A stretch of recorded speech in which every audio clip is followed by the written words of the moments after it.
అభ్యర్థనలు, మెమోరాండంలు almost అందరం పోయి చేతులు పట్టుకోవడం, కాళ్ళు పట్టుకోవడం కూడా జరిగింది. ఇక దాన్ని విసిగిపోయి ఒక తెలంగాణ వ్యాప్తంగా, ఎందుకంటే ఇప్పుడు సఫరర్స్ ఎక్కువైపోయింది మా కాంట్రాక్టర్లు. ఎక్కడ ఈవెన్ డబ్బులు ఏ పద్ధతిలో కూడా బిల్లులు రాకుండా అయిపోయినాయి. సో ఈ పరిస్థితుల్లో మా వాళ్ళు కూడా అందరూ ఒక నిర్ణయానికి వచ్చి పెట్టుకున్నాం.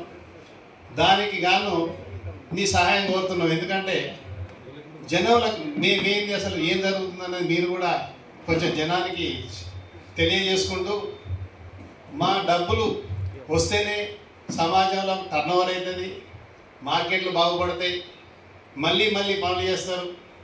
ముఖ్యంగా మాకు ఏమవుతుందంటే, మాకు ఇప్పుడు ఇక్కడ ఉన్న ఇంతమంది ఫర్మ్స్లో ఒక్కొక్కరి దగ్గర 100 నుంచి 200 మంది ఎంప్లాయీస్ ఉన్నారు. వాళ్ళకి మేము కనీసం ఫస్ట్ నాడు జీతం ఇవ్వలేకపోతున్నాం. గత 2 సంవత్సరాల నుంచి చాలా కష్టాలు పడుతున్నాం. ఎన్పిఏలు అవుతున్నాయి, అంటే బకాయిలు అయిపోయి అందరూ బ్యాంకులు ఇంకో దగ్గర పోతే కూడా అప్పు పుట్టని పరిస్థితి అయిపోయింది. వాస్తవంగా జరిగేది ఏంటంటే, మన ప్రభుత్వాలు చేస్తున్న పరిస్థితికి మా వ్యవస్థే కుప్పకూలిపోయే పరిస్థితికి వచ్చింది. ఒక వ్యవస్థను ఏర్పాటు చేయడం చాలా కష్టం, కూలగొట్టడం చాలా ఈజీ.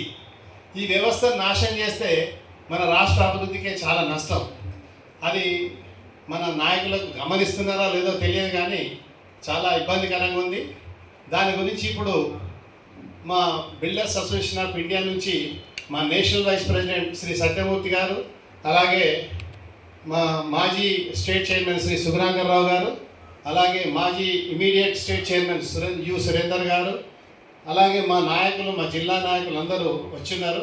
వారు కూడా మాట్లాడతారు. Thank you. మిత్రులందరికీ నా యొక్క నమస్కారాలు. ఈ బిల్డర్స్ అసోసియేషన్ అనేది